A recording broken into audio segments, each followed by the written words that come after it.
Radio Jojo à l'appareil, la star, c'est le livre. On parle de l'Empire du moindre mal, essai sur la civilisation libérale de Jean-Claude Michéa, qui est un livre qui a été publié chez Flammarion en 2007, qui pèse environ 200 pages. Et c'est un livre qui traite du point de vue de la genèse, de la société libérale, donc c'est-à-dire un peu de la société dans laquelle on vit aujourd'hui, hein, et qui balaie un peu la construction intellectuelle, mais historique également, de cette société libérale. En gros, comment on en est arrivé là, hein, pourquoi en sommes-nous là où nous en sommes aujourd'hui. Et c'est un livre que je tiens d'emblée à mettre en haut du panier. Voilà. Ceux qui auront l'occasion de le lire, là on va en parler un peu, mais on va dire ce qu'il y a un peu dedans. Il n'y a jamais tout dans les vidéos que je fais. Ceux qui ont l'occasion de lire ce livre, je vous le recommande. C'est pour moi un livre extrêmement intéressant, très pertinent, très bien écrit, avec une grande profondeur et facile d'accès. Donc je peux que vous proposer et vous encourager à sauter dedans. Si en plus c'est pas trop long, 200 pages, franchement ça va, à vous sauter dedans si c'est possible. L'auteur Jean-Claude Michéa, c'est un professeur de philosophie retraité et philosophe français. Donc il a eu son agrégation de philosophie en 1972. Si c'est écrit quelque part, voilà, c'est là, je vous le mettrai son Wikipédia. C'est un mec qui s'est mis à écrire sur le tard, hein, puisque sa première publication date de 95, donc il avait déjà 45 ans. Sur Orwell, c'est un mec qui est spécialiste, entre guillemets, hein, je dirais, d'Orwell. Voilà, donc Orwell, c'est... comment ça s'appelle C'est 1984, hein, son livre le plus connu, que je vous recommande aussi, qui est une espèce de prospective futuriste assez... assez flippante, hein, voilà, il a écrit là, il gagne en notoriété du fait de ses travaux consacrés à George Orwell, qui font de lui un auteur recherché. Voilà, donc c'est quelqu'un qui a beaucoup lu la philosophie, qui a essayé de consolider tout ça, et L'Empire du moindre mal, c'est un livre qui est venu un petit peu couronner sa carrière, et qui a été un succès de librairie, si ma mémoire est bonne. Voilà, et donc il a, notre ami, il est né en 50, il a 72 ans, il a, voilà, à part une agrégation de philosophie, il a rien. C'est un mec qui a fait prof de philo au lycée. Comment Quel lycée Lycée Joffre. Voilà. Lycée Joffre à Montpellier. À partir de la fin des années 70. Donc c'est vraiment. Voilà, lui, il n'est pas du tout dans le sérail de la haute intellectualité française. Au contraire, c'est plutôt quelqu'un qui vient du bas de l'échelle, j'ai envie de dire. Et ça se ressent dans son travail. Et ça se ressent dans les prises de position, hein. Donc c'est quelqu'un qui est, voilà, qui est transcourant, mais qui est socialiste libertaire, connu pour ses positions engagées contre les courants dominants de la gauche, qui selon lui a perdu tout esprit de lutte anticapitaliste pour laisser la place à la religion du progrès. Religion du progrès qui est un sujet largement abordé dans ce bouquin. Et on va voir de quoi il retourne tout de suite. Essai sur la civilisation libérale, le sous-titre de ce livre est presque plus important que le titre lui-même. Et on peut dire que l'Empire du moindre mal, c'est une manière jolie de l'avoir dite, hein. C'est une petite entourloupe. Mais voilà, on est vraiment en face d'un essai sur la civilisation libérale dont Jean-Claude Michéa tente de nous rappeler dans sa première partie les conditions d'émergence intellectuelle. Donc la société libérale, pour lui, elle est issue de deux éléments contextuels. Le premier élément, c'est l'élément historique. Il s'agit des guerres de religion. Donc pour ceux qui sont pas très au fait de ça, les guerres de religion, en gros, c'est ce qui a suivi la naissance du protestantisme, c'est-à-dire en gros une espèce de révolte intellectuelle contre une vision, une application, une interprétation de la religion catholique. Et c'est des conflits qui ont duré longtemps, hein, puisque ça a commencé au XVIe siècle. Et les dernières réminiscences, c'était jusque début du XVIIIe siècle, hein. Ça a embrasé toute l'Europe, Saint-Empire germanique, Angleterre, Écosse, France, Pays-Bas, Irlande. Voilà, donc il y en a eu beaucoup. Et cet élément-là, il est différent parce qu'en réalité, ce sont les premières guerres civiles. Et donc, elles ont impacté les rapports humains de manière autre que toutes les guerres qu'on avait pu précédemment voir, qui opposaient plutôt, c'était plutôt des guerres de pouvoir, on peut dire, hein, des guerres féodales, ce genre de choses. Et là, effectivement, c'était des guerres civiles, puisque c'était entre amis, dans la famille même, des fois, pourquoi on se déchirait. Et cet élément-là, il a influencé la pensée moderniste fortement, en donnant comme objectif, il a marqué les esprits, en donnant comme objectif ultime une société pacifiée, sans violence.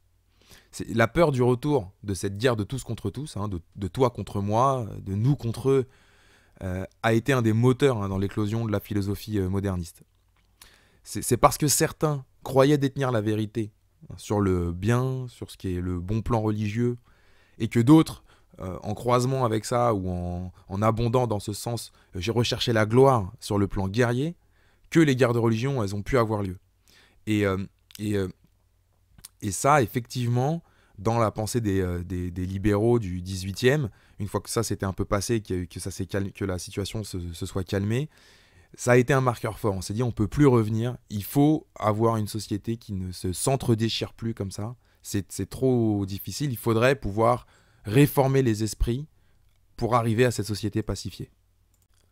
Le second élément contextuel, il est scientifique et c'est la révolution galiléenne, qui, pour faire simple, hein, aux yeux de l'auteur, est l'étude expérimentale de la nature. Donc Galilée, c'est un mec qui a beaucoup observé la nature, hein, c'est un mec fin 16e, début 17e, donc il est de l'époque des guerres de religion lui aussi, et il a beaucoup défendu l'héliocentrisme, voilà, il a beaucoup observé les choses, et il a, entre guillemets, pas décidé, mais il a mis au premier plan une révolution théorique qui considérait les mathématiques comme la clé même de la compréhension de la nature. Ce qui, bien sûr, n'était pas toujours bien vu. Donc, bon, voilà.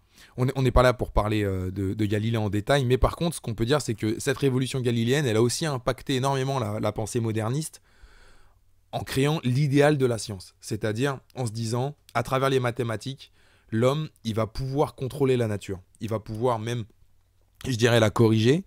Ça, c'est ce qu'on aura ensuite avec le positivisme. Et cette révolution galiléenne, elle a rendu philosophiquement pensable le projet moderne par excellence de rendre les êtres humains maîtres de la nature. Voilà, c'est ce qui nous dit l'auteur. Et que cela a eu une conséquence sur le plan métaphysique pour les hommes.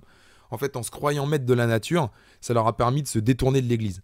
En se disant, voilà, l'Église, bon, déjà non seulement il y a eu les guerres, les trucs et tout, et en fait, l'Église, elle contrôle rien, alors qu'avec les maths, on va contrôler la nature, donc on va se mettre à croire à autre chose, on va se mettre à croire aux mathématiques. Et c'est de là qu'est venu, je dirais un peu bêtement, d'opposer la science et la religion, alors qu'en fait, c'est pas du tout la même chose.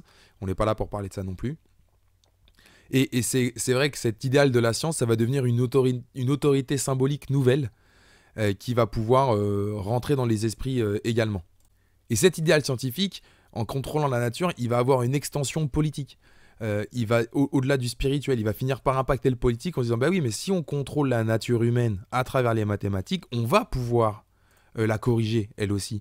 On va pouvoir résoudre les problèmes des êtres humains et enfin atteindre cette société pacifiée. Et donc, on va avoir une nouvelle conception générale qui va se mettre en place. Et donc ces deux événements très importants, la guerre de religion, la révolution galiléenne qui auront lieu, en fait, elles vont nous donner une nouvelle façon de voir le monde. Et cette nouvelle façon de voir le monde, l'auteur appelle ça l'idéal moderne du progrès. Voilà, le progrès, c'est le contrôle de la nature, y compris de la nature humaine, en vue d'atteindre la société pacifiée. Ce qui de fait, en fait, rend valable comme seule guerre pour un moderne, c'est la guerre contre la nature. Et que l'homme, au lieu de consacrer son énergie à améliorer sa condition à travers les armes, il doit utiliser maintenant la science et la technologie. C'est une guerre de substitution en fait. Et les modernes vont en fait pousser pour ce qu'en fait on se détourne des guerres précédentes, hein, donc le combat, le vol des terres, vers l'amélioration technique, hein, donc le travail, l'industrie, et consacrer son énergie vers ces sujets-là plutôt que vers des sujets, je dirais, de contrôle politique, comme ça a pu être le cas précédemment. Ce qui, si on y regarde bien, donne un nouveau but moderne, c'est-à-dire la sécurité des jouissances privées. Voilà, améliorer sa condition, ça devient le but de la vie. Et la liberté, c'est la garantie accordée par les institutions à la jouissance privée. Et donc en fait, en faisant ça, avec cet emboîtement intellectuel-là, on se retrouve devant une nouvelle société, quelque chose qui était différent, voilà, c'est moderne, et c'est basé sur la jouissance personnelle. Et la nouvelle définition de la liberté, c'est la garantie de l'État de pouvoir jouir. Et c'est non plus, par exemple, comme ça l'était pour la vision catholique, l'affranchissement à l'aspect matériel des choses.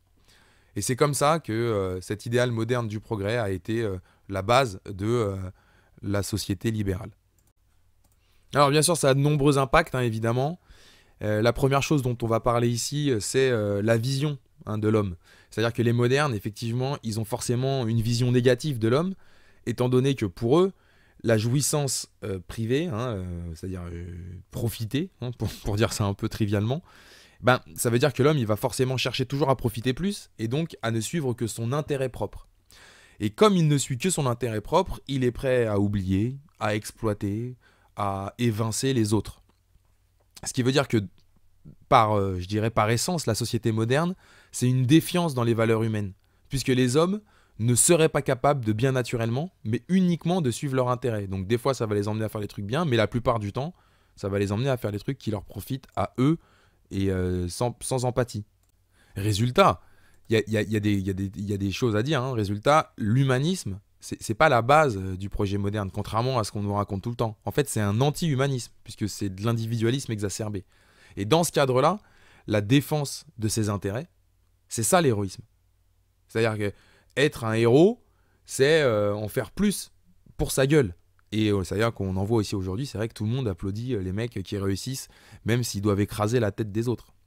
Et donc, dans ce cadre-là, il faut voir que l'inverse est aussi vrai. C'est-à-dire que se sacrifier, voilà, être au service des autres, c'est un manque d'estime personnelle. C'est pas du tout quelque chose qui est valorisé. Et l'auteur nous donne un exemple qui illustre bien ça. Il dit, voilà, s'il y a un étranger qui se noie, les gens ils vont y aller que s'il n'y a aucun risque pour eux-mêmes. Voilà. Et ça c'est être héroïque. Sinon, bah, il faut préserver sa vie. Voilà, c'est ça qu'on va te dire. Et c'est vrai que cette logique-là, on l'a tous, hein, même n'importe qui. Hein. Et de fait, la société, elle voit l'homme. Il y a cette société libérale, ce projet moderne. Ils ont deux possibilités par rapport à l'homme. Soit on accepte l'homme imparfait, tel qu'il est, et dans ce cas-là, en la poursuite de son intérêt tout le temps, et on se dit, bon, bah, il va falloir le contenir, et donc, hein, c'est le nom du livre, l'Empire du moindre mal, va falloir limiter au maximum le mal, et ça, on peut le coller à l'idée de libéralisme. Soit on va essayer de corriger le mec, on va dire, ah bah non, il va falloir que tu t'améliores, il va falloir corriger les mauvais comportements, hein, en vue d'une société idéale. Et ça, effectivement, bah, c'est forcément la création d'un homme nouveau. Et puisque à la base, on n'est pas fait, hein, voilà, il a dit, on poursuit notre intérêt. Donc c'est la création d'un homme nouveau et ça tourne au totalitarisme. Mais alors, comment on a fait pour arriver là? Parce qu'on était quand même dans une société traditionnelle, j'ai envie de dire, même si peut-être le terme est peut-être pas le mieux choisi. Comment on a fait pour que ce projet moderne s'installe? Eh bien, il a fallu faire ce que Pierre Bénichou a appelé le travail de démolition du héros, c'est-à-dire instituer que le désir de gloire, en fait, c'est de l'amour-propre et de l'intérêt privé. C'est-à-dire que voilà, les chevaliers qui servaient les princesses pour aller défendre le royaume, bah, en fait, c'est de l'amour-propre ou de l'intérêt privé. Et le deuxième pan, c'est que bah, toutes nos convictions sur le beau, le vrai, le bien, elles sont pas universelles, mais elles sont aussi individuelles, de goût particulier.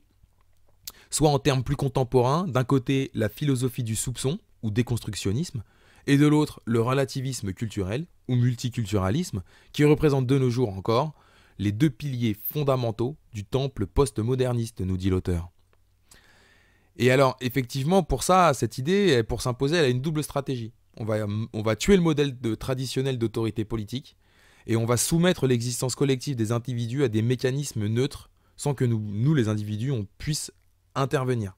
En gros, on va dire, voilà, ce qui est possible, c'est faire ce qui n'est pas interdit par la loi, et le droit de faire ce qui ne contrevient pas aux lois du marché. Voilà, ce qui est à la liberté chacun d'entreprendre, d'améliorer sa condition, donc de s'enrichir. On va creuser l'idée un petit peu après.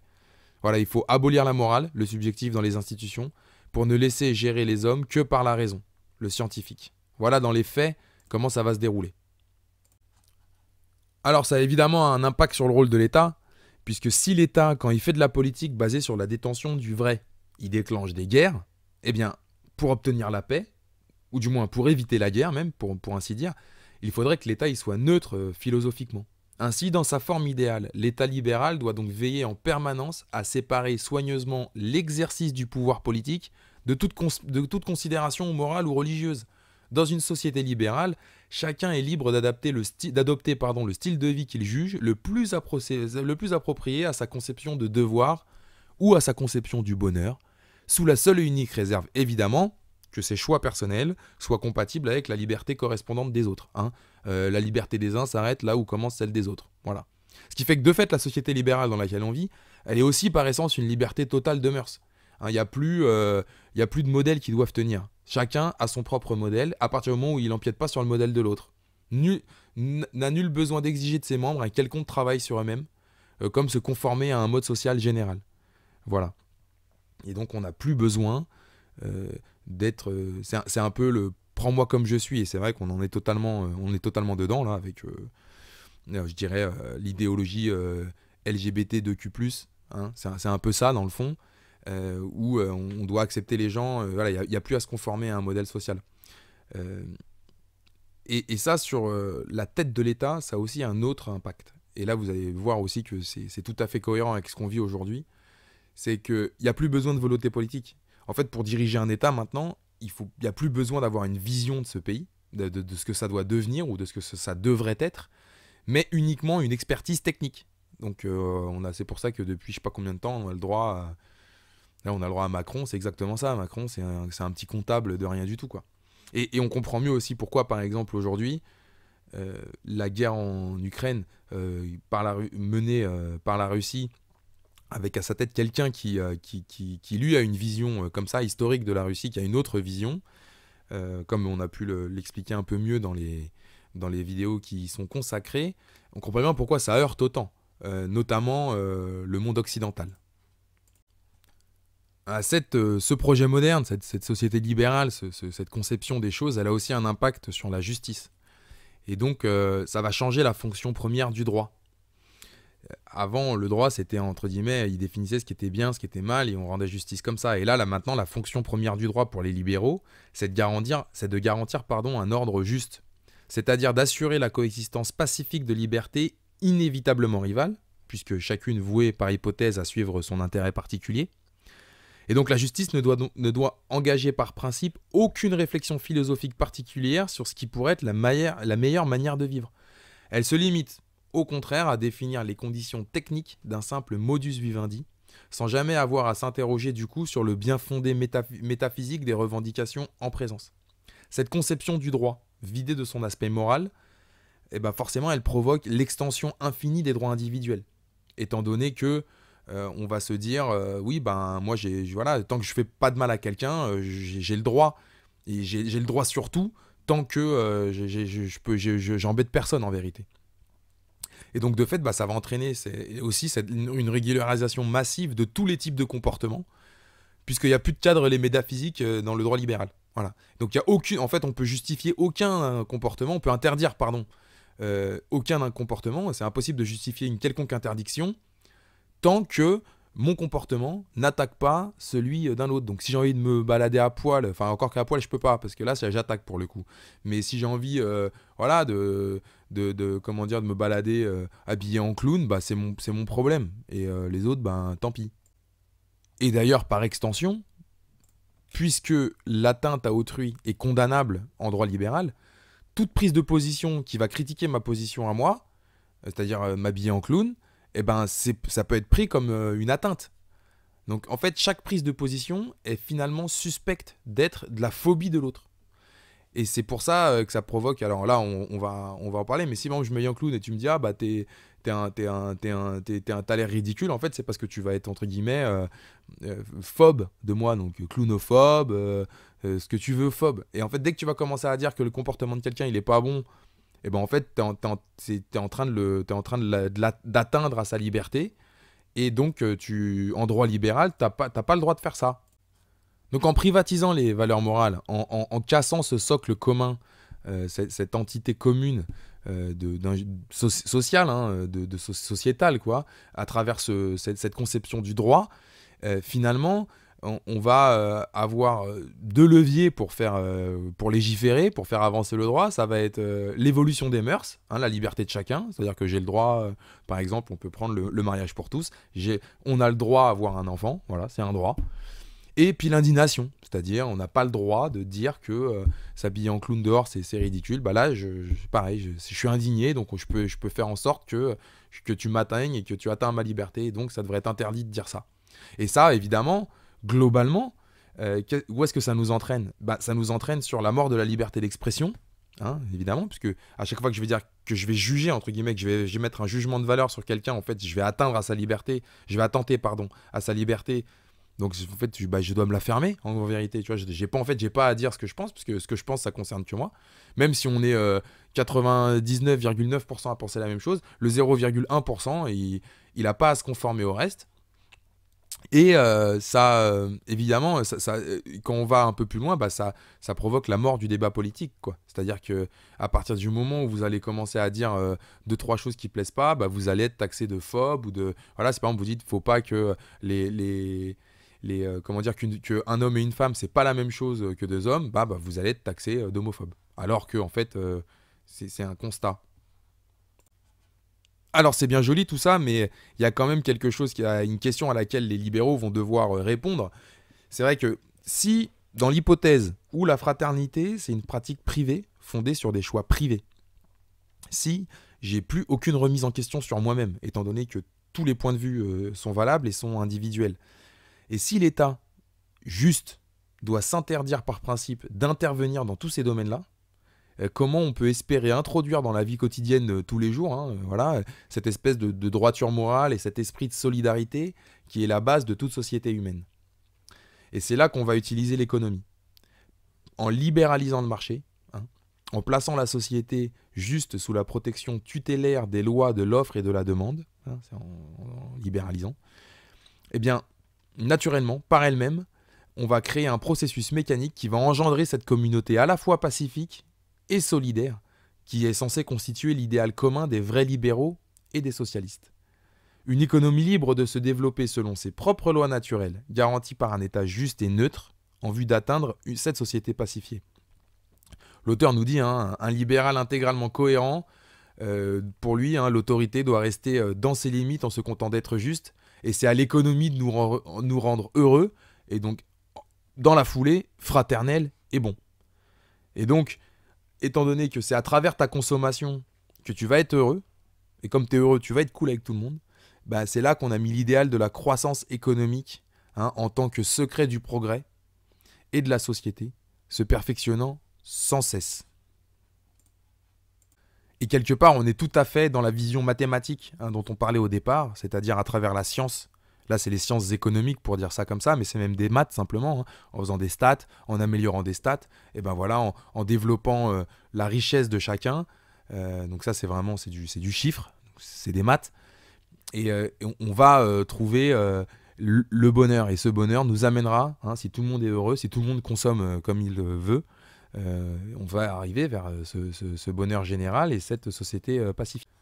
Et donc il nous donne une définition d'une société libérale cohérente, se définit comme une agrégation d'individus abstraits qui, dès lors qu'ils en respectent globalement les lois, sont supposés n'avoir rien d'autre en commun, ni langue, ni culture, ni histoire, que leur désir de participer à la croissance en tant que producteurs-consommateurs.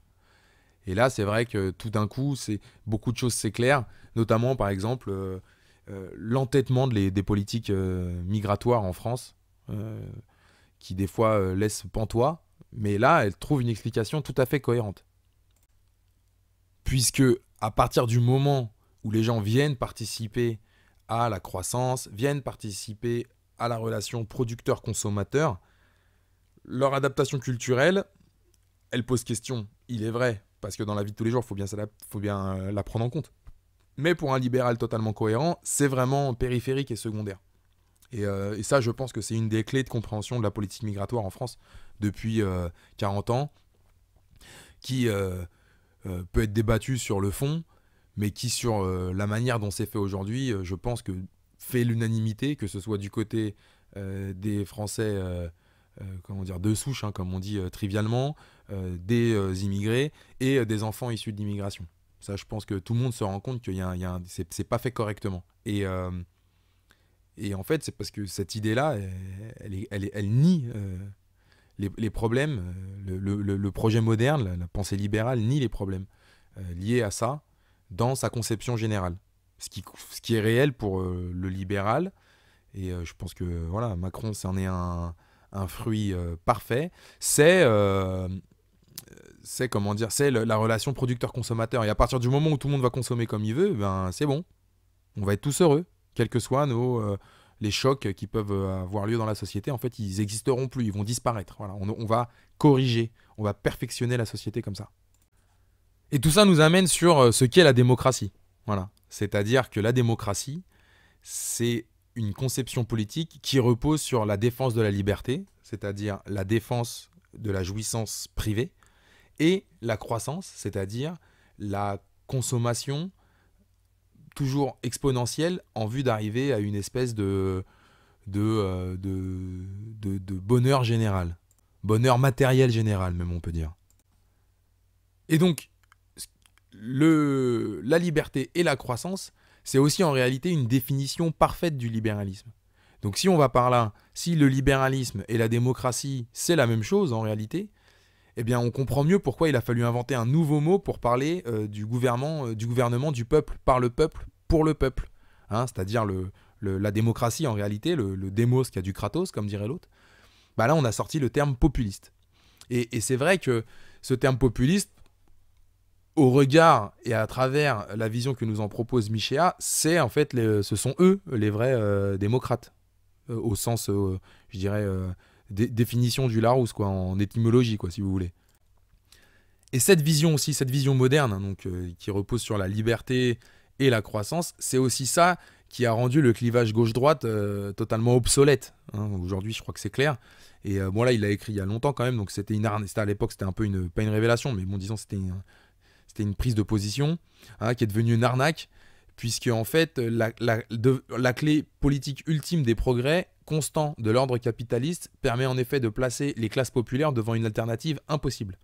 Soit la classe populaire, elle cherche à résister au libéralisme économique destructeur et à ses effets immédiats, délocalisation, licenciement, donc c'est-à-dire, on va dire que sur le côté croissance, on privilégie la croissance, et donc elle s'est souvent réfugiée à gauche, hein, mais à gauche, elle est contrainte, elle, de valider les conditions culturelles du système qui engendre ses effets, c'est-à-dire le côté liberté, chacun fait ce qu'il veut, et donc ce métissage généralisé, hein, et donc voilà, elle est obligée d'accepter. Soit, à l'inverse, elle va chercher à s'opposer à l'apologie de la transgression tenue par la gauche, hein, donc c'est-à-dire pas OK sur les réformes sociétales.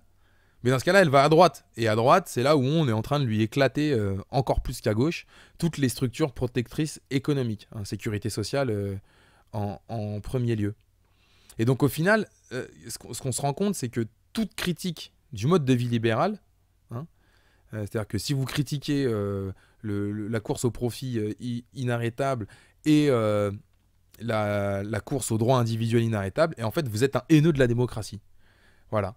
Et en fait, c'est les partis politiques classiques, hein, donc là on est en 2009, hein, je l'ai dit, ou 10, là je sais plus quand, ils étaient classés soit à gauche, on protège les droits individuels, et on l'a vu avec Hollande, soit à droite, avec Sarkozy, où on privilégie le grand capital français.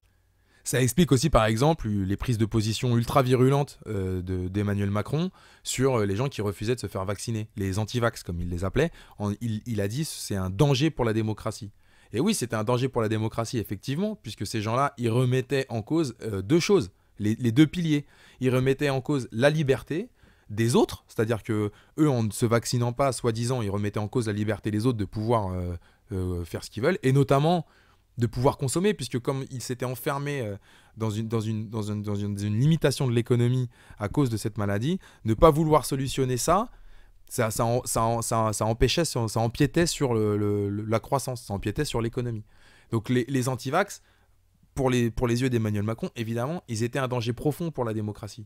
Non seulement ils empêchaient les autres de consommer tranquillement, Et donc, empêcher les autres de consommer tranquillement, en faisant ce qu'ils veulent, c'est être, je dirais, un haineux de la démocratie, et donc fondamentalement un danger. Hein. Ça, c'est clair pour lui. Alors, dans le livre, il y a aussi de la critique. Hein. Vous aurez bien compris que Jean-Claude Michéa, lui, il n'est pas totalement en ligne avec la vision moderne. Je pense que le ton que j'ai employé à travers ma petite présentation, là, juste là, est assez clair là-dessus. Et donc, il évoque plusieurs paradoxes. Le premier paradoxe qu'on va évoquer, hein, c'est celui de la vision de l'homme moderne. C'est-à-dire que la société libérale, en niant l'universalisme des valeurs, en voulant identifier l'individualisme comme le seul lien des relations humaines, elle transforme la notion de bien. Et donc le bien libéral, il n'est plus moral, mais il devient une idéologie. Hein. Il devient un truc qui est personnel. Et donc, comme on est convaincu, comme c'est une idéologie, et ben ça justifie tous les crimes pour l'installer. Et en fait, c'est ça qui est marrant, c'est qu'en voulant pacifier et en rêvant à une société sans violence, l'homme moderne va se retrouver lui-même à être violent pour imposer le bien. Hein, on l'a très bien vu, par exemple, c'était l'excuse américaine dans multiples guerres, donc on sait qu'il y avait d'autres sujets derrière, mais c'était multiples guerres, hein, genre on vient exporter la démocratie. Voilà. Tout le monde a bien compris que bon, voilà, tu fais pas la guerre pour exporter la démocratie, ça n'a aucun sens. Mais si, ça a du sens. Quand on conçoit la démocratie, comme je l'ai dit précédemment, comme la liberté de chacun de faire ce qu'il veut et la croissance.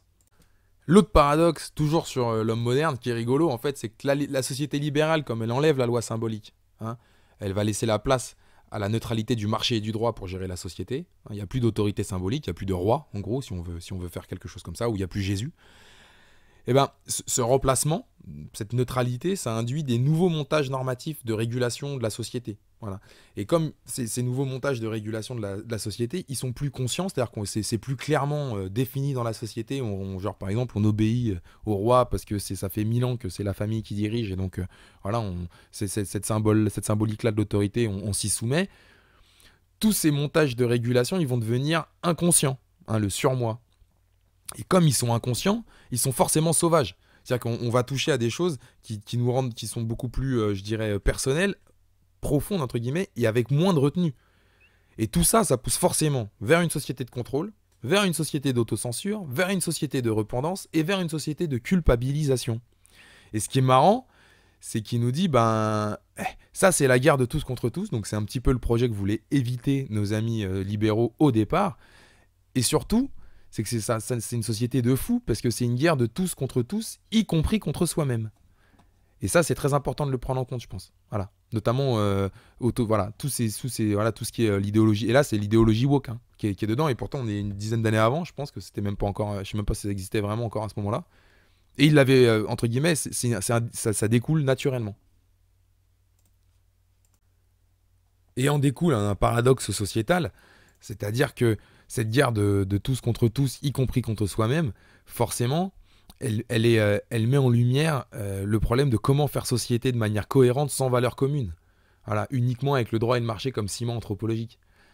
Et en fait, ça nous pousse à cette société ouverte ou métissée, comme nous dit l'auteur. Tout ça, c'est des termes repris dans le livre, toujours. Et ce que l'auteur aussi appelle l'esprit de tolérance et le refus du rejet d'autrui. Voilà, et ça va devenir une espèce d'éthique de substitution. Et ça induit le changement de concept de tolérance. En fait, la tolérance, c'est plus l'empathie pour son prochain, mais c'est l'abstraction de ses propres croyances. Et ça c'est très important comme idée aussi. C'est-à-dire que on va arrêter de croire ce qu'on croit en croyant qu'on est tolérant. Alors qu'en fait, on n'est pas tolérant. Être tolérant, c'est être empathique, c'est prendre en compte l'autre. Là, en fait, on va s'auto-mutiler, j'ai envie de dire, intellectuellement, pour pouvoir faire société, quoi.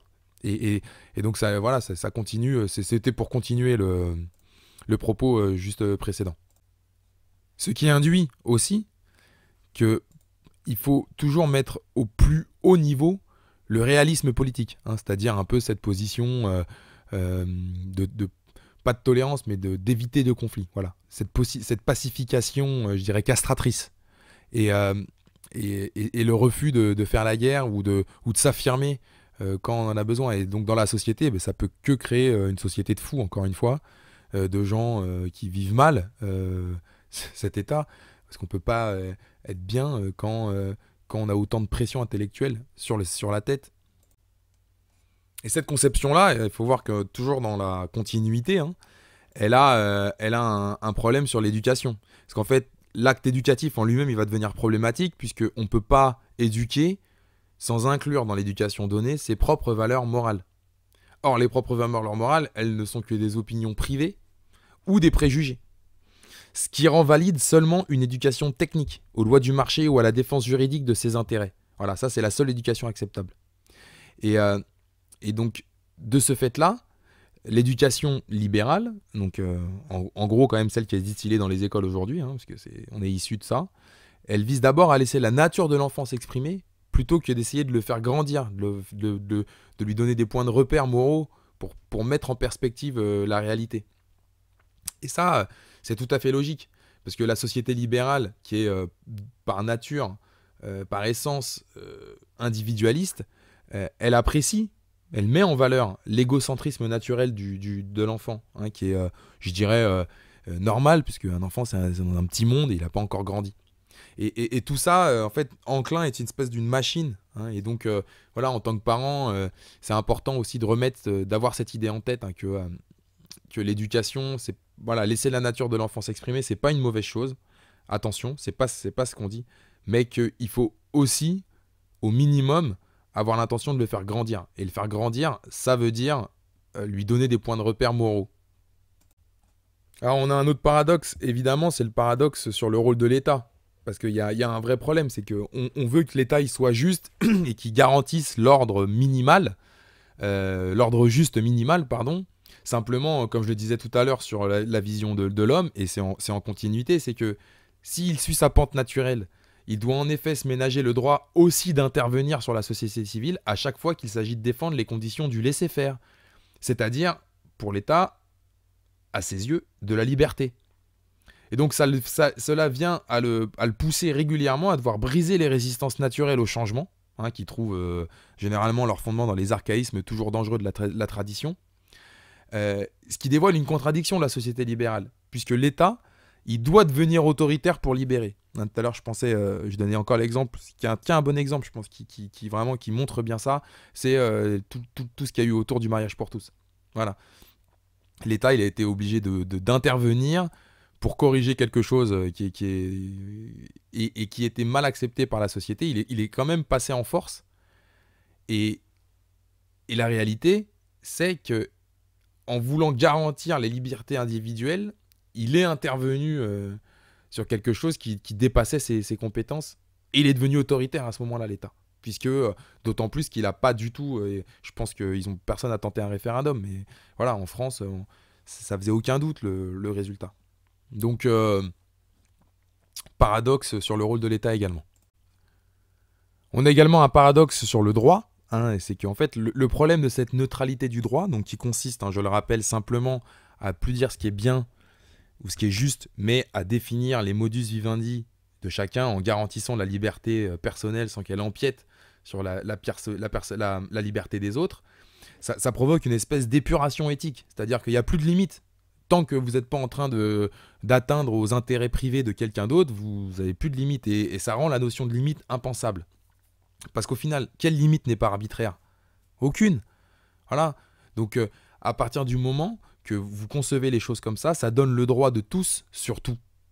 Et ce droit de tous sur tout, c'est là aussi où c'est rigolo, c'est que selon la définition de Hobbes, hein, qui est un philosophe allemand, c'est la base anthropologique de la guerre de tous contre tous. Donc, il est donc à terme inévitable que ce processus d'extension infinie des droits individuels ou la libéralisation des mœurs finissent par déclencher, sous l'effet de la vieille dialectique provocation-raidissement, l'apparition d'une nouvelle guerre de tous contre tous.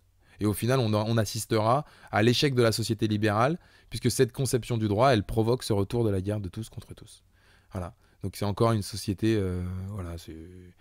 c'est encore un paradoxe auquel les libéraux peut-être n'ont pas vu venir quand ils y ont pensé au départ. Et enfin, le dernier paradoxe qu'on va évoquer ici, c'est le paradoxe économique, c'est-à-dire celui de la neutralité en économie, basé sur le fait que la croissance serait le lien social, hein, pour les libéraux. Comme on l'a dit tout à l'heure, à partir du moment où je consomme ce que j'ai envie de consommer, je suis heureux, donc je vais être fraternel et bon. Et pour avoir cette croissance, je dirais, bénéfique à tout le monde, il faudrait que la concurrence soit libre et non faussée, hein, et que tous les acteurs agissent selon leur intérêt rationnel. Or, on voit bien qu'il y a un problème là-dedans, puisque ça implique que les logiques actuelles de calcul économique éjectent les jugements de valeur.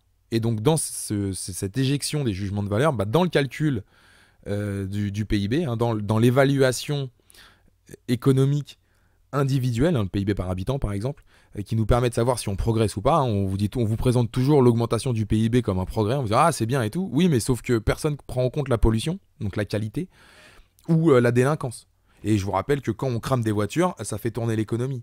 Quand je construis une centrale à charbon qui va polluer pour 10 000 ans, je sais quel terrain, ça fait de la croissance économique. Et le recyclage, hein, c'est la croissance verte, le recyclage de la pollution est lui-même pris en compte, alors que ce recyclage, il découle d'une dégradation en réalité, et pas d'une croissance.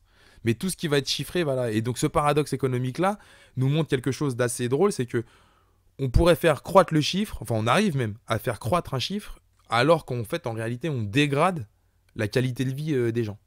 Et la société libérale, elle est, je dirais, la genèse de ça.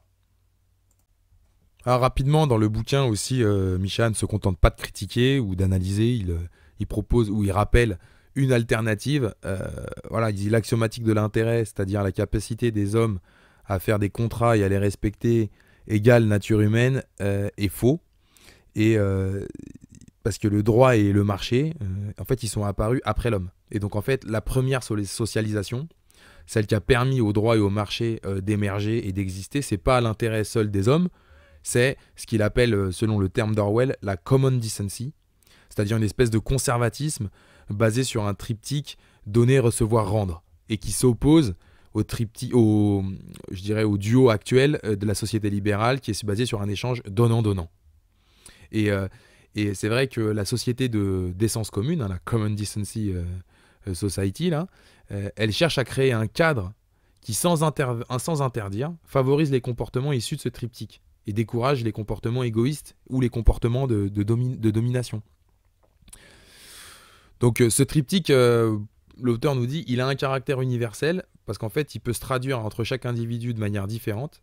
Il est le résultat d'un travail historique de l'humanité sur lui-même, parce que ça a mis du temps à ce qu'il émerge et à ce qu'il soit rendu, je dirais, universel. Et il s'oppose aux idéologies du bien. Les idéologies du bien qui se développent soit par les croisades, hein, on l'a vu tout à l'heure avec l'exportation de la démocratie, soit par les conversions, et là il vise en particulier les religions monothéistes que sont le catholicisme et l'islam en priorité, je dirais. En synthèse et en rappel, parce qu'il y a beaucoup de choses dans ce livre, et là je le fais rarement, mais là je vais le faire, une petite, pas une conclusion, mais une synthèse. Donc la politique moderne, elle a été pensée avant d'être mise en œuvre. Ça c'est un point important, hein, c'est à l'inverse de ce qui se faisait avant. Les principes essentiels du libéralisme. Le droit libéral, il garantit les conditions formelles de la neutralité, c'est la forme de la société, c'est la forme du libéralisme, pardon. Le marché libéral, ou l'économie, voilà, ou la croissance, hein, il garantit le fondement réel des liens sociaux, c'est le contenu du libéralisme. C'est pourquoi le libéralisme économique et le libéralisme politique, c'est-à-dire l'extension de la liberté, des droits individuels de chacun et l'expansion économique, la croissance, sont liés.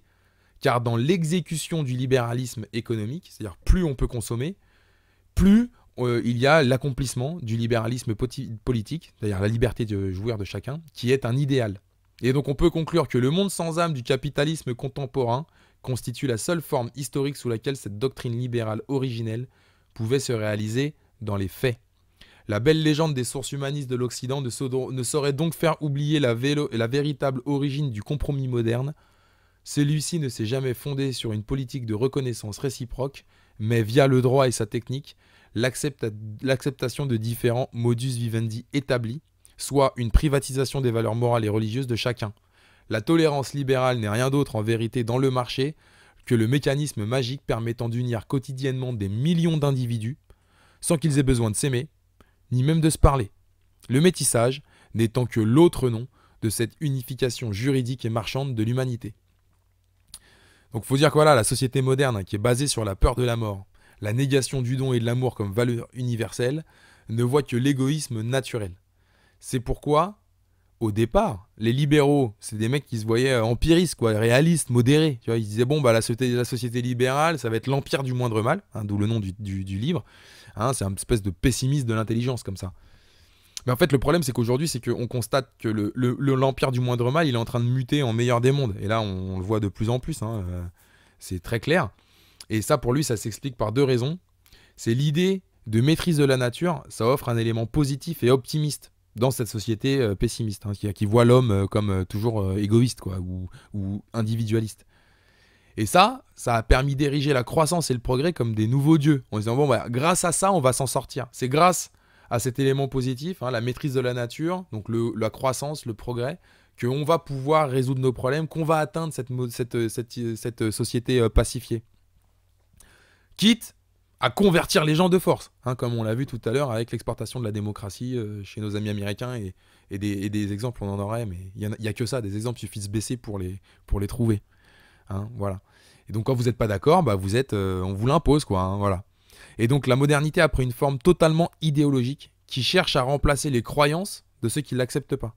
Si vous n'y croyez pas, si vous êtes par exemple un catholique traditionnel, hein, qui croit que Jésus a le message de vérité, bah, c'est vous qui... Hein, il faut vous remplacer ça. Et puis il y a la deuxième raison, c'est le paradoxe humain. Pour la modernité, l'homme, il est égoïste, il ne cherche que son intérêt particulier. Mais en pratique, dans la réalité de tous les jours comme ça, les gars, c'est la décence commune qui prédomine. Tu donnes, tu t'attends pas toujours, c'est pas toujours donnant. Des fois tu donnes, et quand tu donnes, bah t'attends qu'on te rende, mais pas forcément dans la minute, tu vois. Et quand toi on t'aura rendu, tu vas rendre, hein. Donner, recevoir, rendre. Voilà, ce qu'on disait tout à l'heure. Et ce triptyque-là, ce cercle vertueux-là, eh ben, c'est un problème. Et donc il faut contraindre l'homme à se comporter comme il devrait. C'est-à-dire à se focaliser seulement sur son intérêt particulier, ce qui vient à la fin, quand tu réfléchis bien, à vouloir fabriquer un homme nouveau. Et c'est en ça, hein, c'est avec ces deux leviers, c'est-à-dire le côté conversion au niveau, je dirais, spirituel, et je dirais, pas conversion, mais correction de la nature humaine, qu'on arrive forcément à une société totalitaire. Voilà. Et donc pour les libéraux, tant que la science, elle n'atteint pas le but final, c'est-à-dire une société idéale où chacun ne fonctionne que selon son intérêt personnel propre et en étant content, l'histoire, elle n'est pas finie. Or, comme c'est la nature humaine en elle-même qui empêche d'atteindre cet idéal libéral, on voit forcément à terme ce qui va se passer, c'est que l'extension de la modernité, elle va être infinie, elle aussi. Ça va jamais s'arrêter. Donc là, c'est une suggestion que nous propose l'auteur à la fin, jusqu'au dépassement de la nature humaine, à son abolition, hein, à travers le transhumanisme ou la robotique, voire même au sacrifice de l'humanité. Si on doit se risquer à quelques commentaires, on va pas en faire des masses parce que la vidéo est déjà assez longue, je pense, et puis il y a tellement de choses à dire. Donc encore une fois, le premier commentaire que je vous fais, c'est je vous recommande la lecture de ce livre. Vous pouvez le lire. C'est un très bon livre. C'est un livre qui structure le cerveau et pas seulement qui l'informe. Et ça fait du bien. Le premier commentaire, on peut le dire, hein, c'est que dans cette vision humaine extrêmement individualiste, hein, de l'homme, on est effectivement, ça explique bien la haine que tous les modernes, tous les libéraux ont pu avoir à travers le temps contre le catholicisme et contre Jésus. On comprend très bien ça, parce que si l'héroïsme, c'est la défense de ses intérêts, et si le sacrifice de soi, c'est un manque d'estime personnelle, alors en effet, le mec qui est censé être Dieu et qui dit je me mets au service des autres, hein, je ne suis qu'au service des autres et je me sacrifie pour sauver les autres, évidemment, il peut être vu que comme une espèce d'imbécile ou une sous-merde. Je veux dire, c'est une évidence. Et donc, de ce point de vue-là, on comprend mieux la position de la religion catholique en France aujourd'hui, puisqu'on est quand même un des pays qui est père, hein, de la modernité. Parmi les grands penseurs, on en a beaucoup qui sont français. Et je pense à Jean-Jacques Rousseau, il n'est pas vraiment français, mais il est genevois, mais bon. Et où il y a Pascal, il y en a plein, hein, je pense, donc je suis. Il y en a plein. Et on est en même temps la nation où on est la fille aînée d'Église aussi. Et donc ça rend notre pays un peu particulier sur cette scène-là. Et on comprend mieux en fait, hein, aujourd'hui toute cette haine, je dirais, anti-catholique et donc de fait anti-française, et toute la haine de soi qui en découle. Et c'est vrai que l'esprit français qui a trempé pendant des siècles, voire des millénaires, limite, hein, c'est voilà, multiséculaire comme on dit, dans cet esprit catholique, dans cette façon de voir les choses, il est tiraillé en ce moment. Il est tiraillé et il a du mal à arbitrer et ça explique un peu aussi pourquoi on est perdu, nous, les Français.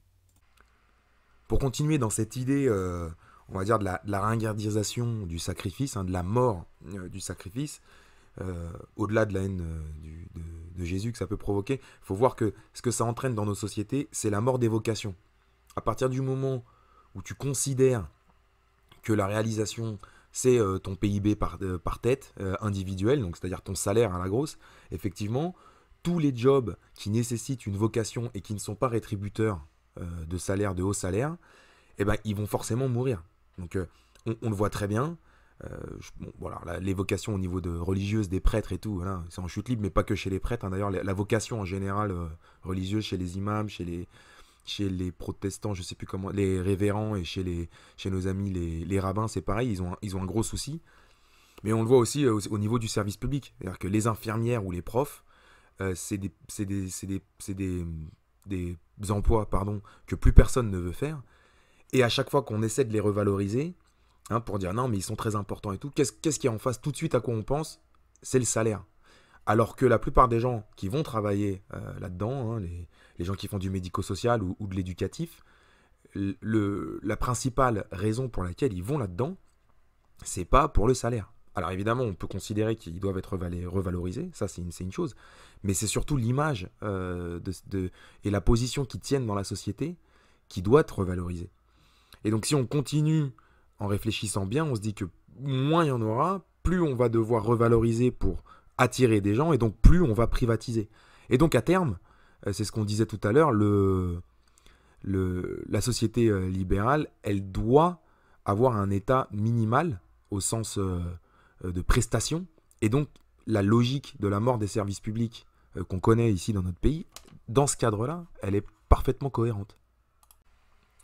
Un autre aspect qu'engendre cet individualisme exacerbé, et donc en découle cette augmentation de la sauvagerie, hein, puisqu'on va chercher dans le surmoi, dans l'inconscient, pour pouvoir, dans ses pulsions, pour pouvoir se satisfaire. Ça traduit cette augmentation de la sauvagerie, ça va forcément, étant donné que l'enjeu reste tout de même de faire société, hein, de rester quand même dans une espèce de cohérence qui permet mécaniquement au marché de fonctionner, eh bien ça va forcément en face, de pair avec un renforcement du contrôle et de la violence de l'État pour pouvoir contenir cet ensauvagement. Et donc c'est la même chose, la violence croissante qu'on observe, que ce soit dans les manifestations ou que ce soit dans le contrôle de ces manifestations, il est aussi tout à fait cohérent. On voit bien que cet individualisme exacerbé, cet ensauvagement généralisé, qui découle de cet individualisme exacerbé, ne peut avoir comme réponse que de la violence également de la part de l'État. Hein, ça ne peut pas se passer autrement, étant donné que l'État doit quand même garantir une certaine, je dirais un certain équilibre, un certain contrôle. Et donc plus vous êtes sauvage, en face plus vous devez taper fort pour maîtriser l'ensauvagement. Et donc ce qui est assez inquiétant si on tire ça sur le long terme, c'est qu'on se demande jusqu'à quel point l'État va devenir un État autoritaire pour pouvoir garantir le fonctionnement libre et non faussé du marché. Jusqu'où on va nous taper sur la tête? C'est la vraie question. À présent, on va passer à deux autres petits commentaires philosophiques. Le premier, c'est que si notre ami Michéa, il est capable de faire ce constat, ça veut quand même dire que tout le monde est capable de le faire et que l'analyse qu'il produit, elle est, je dirais, entre guillemets classique, elle est factuelle, disons qu'elle s'appuie sur les pensées des libéraux d'origine, mais elle se traduit dans les faits. Et on ne peut que constater que à peu près tout ce qu'il a énoncé en 2009 et les tendances qu'il a énoncées en 2009, aujourd'hui, 15 ans après quasiment, il n'avait pas faux. Tout s'est empiré sur à peu près tous les sujets qu'il aborde dans le livre. Et donc la question qui vient, qui est naturelle, c'est de se dire, mais pourquoi, quel intérêt on a à continuer dans cette société libérale avec ces règles-là? Alors il y a évidemment la dimension matérialiste, c'est-à-dire que c'est difficile pour par exemple, prenons le président de la France, c'est difficile pour un homme d'État de dire bon, on va changer, on va revenir à des trucs d'avant. Voilà, revenir en arrière, c'est très compliqué, surtout quand les gens mangent de certains business que vous voulez couper. Enfin, ça serait un grand chamboulement, donc il y a aussi ça. Mais ce qu'il faut voir en réalité, c'est qu'à terme, cette société individualiste, en fait, elle permet de séparer la société, la population, en différentes classes. On va se rappeler de la citation de Macron sur la gare. Hein, on croise des gens qui ont fait leur vie, qui sont des stars, et d'autres qui sont rien du tout.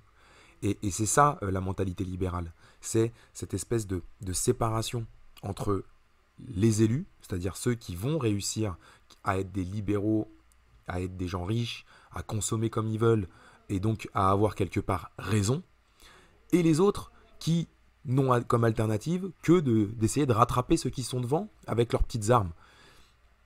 Ce qui fait que, à la fin, on se dit que l'homme, les libéraux, ceux qui sont convaincus, hein, ceux qui sont habités par cette idéologie libérale, à la fin, ils ne vont pouvoir que vouloir se séparer de la population normale. Hein, on peut dire déjà que c'est déjà le cas, en fait, quand on voit le train de vie de certains, les milliardaires, mais pas que, les multimillionnaires déjà, mais même, voilà, prenez les milliardaires, regardez comment ils vivent. C'est choquant, quand on sait qu'il y a des gens qui ne mangent pas à leur faim. Franchement, c'est révoltant et choquant. Et en même temps, à la fin, on va aboutir à ce que des gens soient tellement supérieurs aux autres, et avec les progrès de la technologie qui sont en train d'arriver et d'avancer, comme il le suggérait à la fin du livre, on voit poindre les homo deus, les gens qui vont devenir supérieurs à nous. Là, je le mettrai, je pense qu'il y a l'entreprise d'Elon Musk qui parle de mettre des implants dans la tête des gens pour se payer une mémoire informatique et une puissance de calcul informatique. Je veux dire, on va arriver à ça. Et on va arriver à des gens qui vont se déshumaniser totalement, en se réalisant complètement, en devenant donc comme l'appelle notre ami Harry, des homo deus. Et ça, ça va simplement renforcer la domination et, il n'y a pas d'autre mot, l'exploitation des forts envers les faibles. Et donc, l'intérêt, c'est que ceux qui tiennent le manche aujourd'hui, ils n'ont pas envie que ça change, puisque demain, ils vont le tenir encore plus fort. C'est ça qu'il faut bien comprendre. Avec cette vision libérale, on renforce les forts et on opprime les faibles. Le deuxième commentaire philosophique qu'on peut faire, c'est que cette inversion des valeurs, c'est-à-dire cet aspect individualiste au détriment du collectif, qui consiste à dire ma liberté, mon bonheur, il passe à travers la consommation. Si on continue le raisonnement, on se rend compte que la consommation, c'est une consommation au départ de ressources naturelles qui elles-mêmes sont limitées. Et donc le discours qui est en train de sortir aujourd'hui, hein, c'est la destruction de la planète. C'est pas que ça, c'est aussi la destruction de la culture, la destruction de l'identité, la destruction de la société, puisqu'on morcelle le tout. Et donc, cette destruction de la planète, cette destruction de la collectivité, cette destruction de la culture, cette destruction de la société, nous mène vers une seule image, c'est-à-dire celle du chaos. Celle du chaos. Et le chaos, là, on va continuer, c'est philosophique, mais le chaos, c'est une vision sataniste. C'est Satan. Qui représente mieux le chaos que Satan? Personne. C'est la description parfaite de ce qu'est le chaos. Et donc, on le voit, la société libérale, elle amène au chaos et elle amène à la déshumanisation. C'est-à-dire que, vu comme ça, pris, je dirais, avec un œil religieux, philosophique, on ne peut considérer cette société libérale que comme une idée sataniste. Bon, il y aurait encore plein de choses à dire, hein, des commentaires, j'en aurais je sais pas combien, mais je vais juste terminer par celui-ci, qui à mon sens est le plus, je dirais, intéressant. C'est qu'en lisant ce livre, en fait, ça vous donne vraiment envie de devenir un putain de réactionnaire à la con. Là, franchement, il n'y a pas d'autre mot. C'est-à-dire que vous lisez ça et vous vous dites, en fait, la société traditionnelle, Elle avait énormément de défauts. Ça, de toute façon, rien n'est parfait. Mais au moins, elle nous rendait pas schizo. Voilà. Elle nous rendait pas fous. On faisait société. Là, aujourd'hui, on fait plus société. Il n'y a plus rien qui nous tient. Voilà, la cellule nucléaire familiale, voilà, à la limite, c'est ce qui nous reste. Et encore, ils veulent on a bien compris, hein, ils s'y attaquent. Ils veulent ça aussi, le démolir, le changer, le pervertir. Et alors, quand je dis ça, j'attaque pas les gens, qu'on soit bien clair, j'attaque le fait qu'ils veulent rentrer des relations commerciales au sein de par rapport à la procréation. Je pense à la GPA, par exemple, en particulier. Et ça va dénaturer ne serait-ce que les relations affectives qu'on peut avoir entre un père et une mère, quoi, tout simplement. Et, ou deux pères ou deux mères, d'ailleurs. Mais ce que je veux dire, c'est qu'ils vont, ils sont en train de détruire, ils s'y attaquent à la famille. Et on comprend bien, puisque c'est un axe de résistance, en fait, à la société libérale. Plus la famille, elle est large, plus elle est grande, plus vous êtes en collectivité, évidemment, moins vous êtes centré sur vos intérêts personnels, moins vous êtes je dirais, libéralo-compatible. Et de ce point de vue-là, c'est vrai que c'est un livre qui fait peur et en même temps qui donne du courage. Qui donne envie de se battre avec cette pas la société en elle-même, mais avec cette conception libérale du monde, qui donne envie d'aller voir ailleurs et qui donne envie de se rappeler que là où ça nous emmène, vers la sauvagerie, en fait, on en vient. Il faut rappeler qu'on en vient de la sauvagerie. Avant, on était aussi, selon le discours libéral, qui reprend... là, il n'en parle pas, mais on aura d'autres vidéos sur ce sujet, mais vous verrez, il y a une logique avec Darwin, avec la théorie de l'évolution. Et donc, en fait, on est en train de faire un tour sur nous-mêmes. Et une fois qu'on a compris ça, une fois qu'on a intégré cette idée, ça donne un cap qui est beaucoup plus simple à respecter, qui est beaucoup plus clair.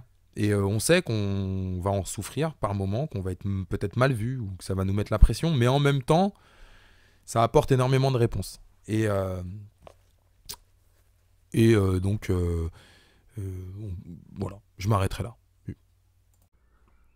Voilà, merci à tous. On était le 1er juin, 14 h.